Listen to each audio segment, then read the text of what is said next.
Hi everyone, வாங்க இன்றைக்கி நாங்கள் கிறிஸ்பியான ஒரு ஃபிஷ் ரோல்ஸ் எப்படி செய்கிறேன்னு பார்ப்போம். பாருங்கள், இதை நான் கிறிஸ்பியாக நான் உங்களுக்கு காட்டுறேன். உங்களுக்கே சத்தம் கேட்குதாக்கும். இதை வெட்டியும் காட்டுறேன் பாருங்கள்.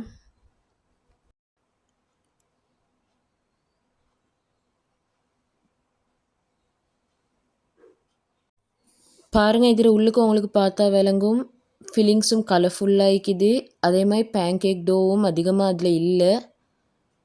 சட்டப்படி கிறிஸ்பியான ரோல்ஸ் உண்டு இது.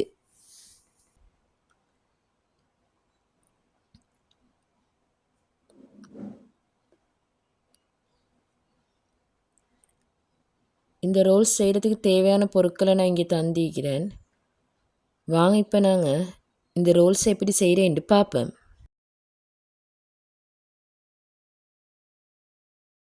ஃபில்லிங்ஸுக்கு ஒரு பேனில் கொஞ்சம் எண்ணெயை ஊற்றி கருவேப்பட்டையை போட்டு சின்னையாக வெட்டின கத்திரியால் வெட்டின கருவேப்பிலை, ரம்பை, கார்லிக்கையும் போட்டு க்ரீன் சில்லியும் போட்டு நல்லா தாளிங்க. அதன் பின்னால் ஒரு தக்காளியை போட்டு அதையும் தாளிக்கிறேன்.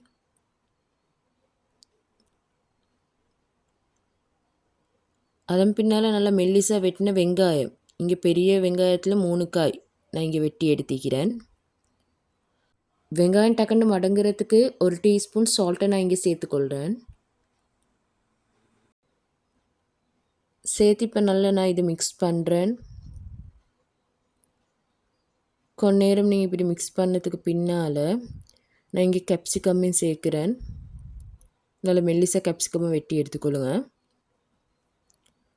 அதன் பின்னால் 1/4 டீஸ்பூன் மஞ்சத்தூள், மசாலா ஒரு கரண்டி, கொச்சக்கத்தூள் ஒரு கரண்டி, மிளகுத்தூள் ஒரு கரண்டி, நச்சிரம் ஒரு கரண்டி போட்டு இதை நீங்கள் நல்லா மிக்ஸ் பண்ணி கொள்ளுங்க.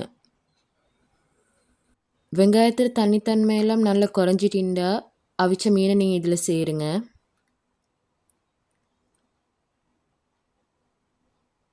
அதையும் நல்லா மிக்ஸ் பண்ணிவிட்டு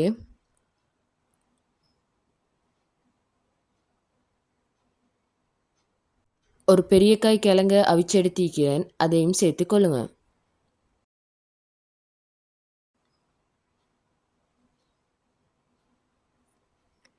அது நல்லா மிக்ஸ் ஆகினதுக்கு பின்னால் கிரேட் பண்ண கேரட், மெல்லிசா அரிஞ்ச லீக்ஸ், அதே மாதிரி கொத்தமல்லி இலையை கொஞ்சம் சின்னையாக வெட்டி இதில் நான் சேர்த்திக்கிறேன். இது லாஸ்ட்டை தான் நாங்கள் சேர்க்கணும். இது சேர்த்ததுக்கு பின்னால் ஒரு காய் தேசிக்காவை நான் இங்கே சேர்க்குறேன். அதன் பின்னால் டேஸ்ட்டை பார்த்தேன், கொஞ்சம் உப்பு சேர்த்தேன். உரப்பு குறைவாக இருந்ததால் மிளகுத்தூளும் சீரகத்தூளையும் சேர்க்குறேன், நச்சிரத்தூளையும் சேர்த்து இதை நல்லா மிக்ஸ் பண்ணிட்டேன். இப்போ இதோடு இந்த சம்பல் செஞ்சாச்சு. பேன்கேக்குக்கு 300 கிராம் மா, ஒரு முட்டை,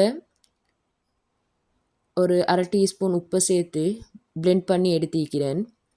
இங்கே நான் 400 to 500 ml தண்ணி சேர்த்து தான் இதை நான் பிளெண்ட் பண்ணி எடுத்தேன். பாருங்கள், இந்த பதத்துக்கு வரணும். ஒரு சாதாரண சைஸ் ரோல்ஸ் ஒன்று செஞ்செடுக்கிறதுக்கு எங்களோட பேன் வந்து 6 இன்ச் சைஸாக வைக்கணும்.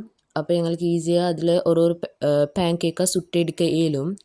உங்கள்கிட்ட பெரிய பேன் இருந்தேன்டா இப்போ நான் சுடுற மாதிரி கரண்டியில் கொஞ்சம் பேன்கேக் பெட்டரை எடுத்து இப்படி தோசை சுடுற மாதிரி சின்ன சின்னையாக நீங்கள் சுட்டு எடுத்துக்கொள்ளுங்க. எனக்கிட்ட இருக்குது 8 இன்ச் பேன்.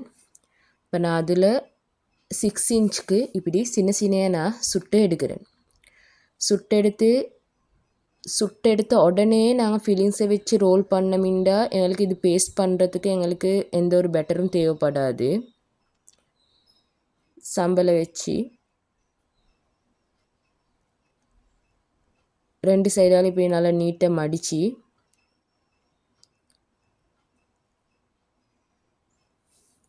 நாங்கள் ரோல் பண்ணிவிட்டு அதன் பின்னால் நாங்கள் இப்படி கொஞ்சம் இந்த ரோலை கொஞ்சம் செஞ்சுக்கொள்ளணும். அப்போ நல்ல பசந்தாக இந்த ரோல்ஸ் வரும். எனக்கு இப்படி ஒவ்வொரு தோசை மாதிரி சுட்டு எடுக்கிற சின்ன சின்ன அது கொஞ்சம் டைம் கூட போகிற மாதிரி இருக்குது அது செஞ்சு எடுக்கிறதுக்கு.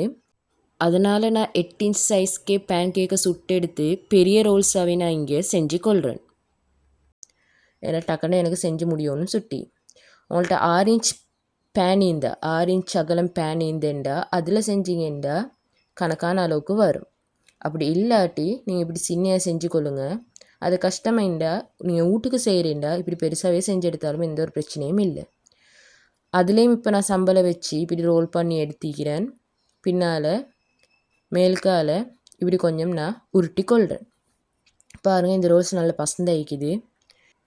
இப்போ இந்த ரோல்ஸை கோட் பண்ணுறதுக்கு உங்களுக்கு வெறும் முட்டையை பீட் பண்ணி ஒரு 2 முட்டையை பீட் பண்ணி பிஸ்கட் தூளில் உங்களுக்கு இதை வந்து கோட் பண்ணி எடுக்க இயலும். நான் இங்கே ஒரு முட்டை வைக்கிறதால 2 கரண்டி மாவு போட்டு தேவையான அளவு தண்ணியை போட்டு இது ஒரு பெட்டர் மாதிரி செஞ்சு அதில் இந்த ரோல்ஸை கோட் பண்ணி பிஸ்கட் தூளில் நான் பரட்டி எடுக்க போகிறேன். இதை கோட் பண்ணுறதுக்கு நீங்கள் ஸ்பூன் இல்லாட்டி ஃபோக்கே யூஸ் பண்ணுங்கள். அப்போ உங்களுக்கு இது செய்கிறதுக்கு 2 பேர் தேவைப்படாது. தனியாலாவே இது டக்குன்னு செஞ்சு எடுக்க இயலும். அதேமாதிரி பிஸ்கட் தூள்லேயும் கட்டி புலாது எனக்கு பசந்த இதை பரட்டி எடுத்துக்கொள்ள இயலும். முந்தி நானும் கையால் தான் இதுவில் கோட் பண்ணுறேன். அப்போ 2 பேர் எனக்கு தேவைப்படும்.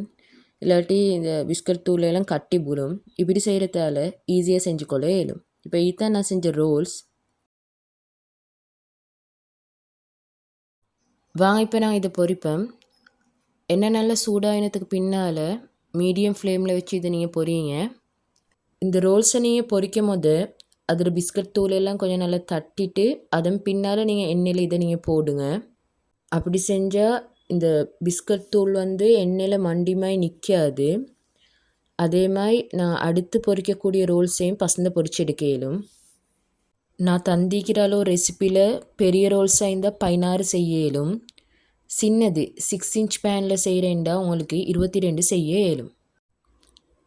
இதை உங்களுக்கு எத்தனை நாளைக்கும் ஃப்ரீசரில் உங்களுக்கு வந்து ஸ்டோர் பண்ணி வைக்க இயலும் ஃப்ரோசனாக. அப்படி ஃப்ரோசனாக வச்சுட்டு நீங்கள் இதை பொரிக்க போக்கல லோ ஃப்ளேம்லேயே பொரியுங்க. அப்போ தான் உள்ளுக்கு ஃபீலிங்ஸும் சூடாகும். இல்லாட்டி மேலால் மட்டும் பொரிப்பட்டு உள்ளுக்கு ஃபீலிங்ஸ் கூலாக ஆயிக்கும். இப்போ இந்த ரோல்ஸை பொரிச்செடுக்க போக்கல மிச்சம் டார்க்காக பொரிச்செடுக்காமல் இப்படி கோல்டன் ப்ரௌன் கலருக்கு வந்த சரி நீங்கள் பொரிச்சு எடுங்க. இந்த கலர் நல்ல கணக்கு. இதுதான் நான் செஞ்ச ரோல்ஸ். பாருங்கள் நான் இதில் ஒன்று எடுத்து காட்டுறேன். பாருங்கள் இது எவ்வளோ கிறிஸ்பி ஆகிக்குது. அதேமாதிரி நான் வெட்டி காட்டுறேன்.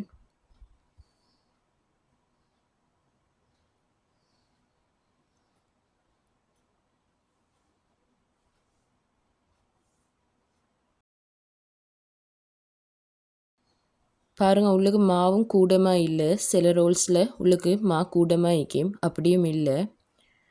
நீங்கள் ரோல் செய்யப்போக்கல சம்பலும் கூடையாக வைங்க. அப்போ தான் அது செஞ்சு வரப்போக்கல நல்லா கிறிஸ்பியாக இப்படி பார்க்க பசந்த ஆயிக்கும். சம்பல் குறவ வச்சு நீங்கள் ரோல் செஞ்சேன்டா அது அவ்வளோ பசந்த ஆயிக்காது. சின்ன பிள்ளைகளுக்கு செய்கிற வேற கதை.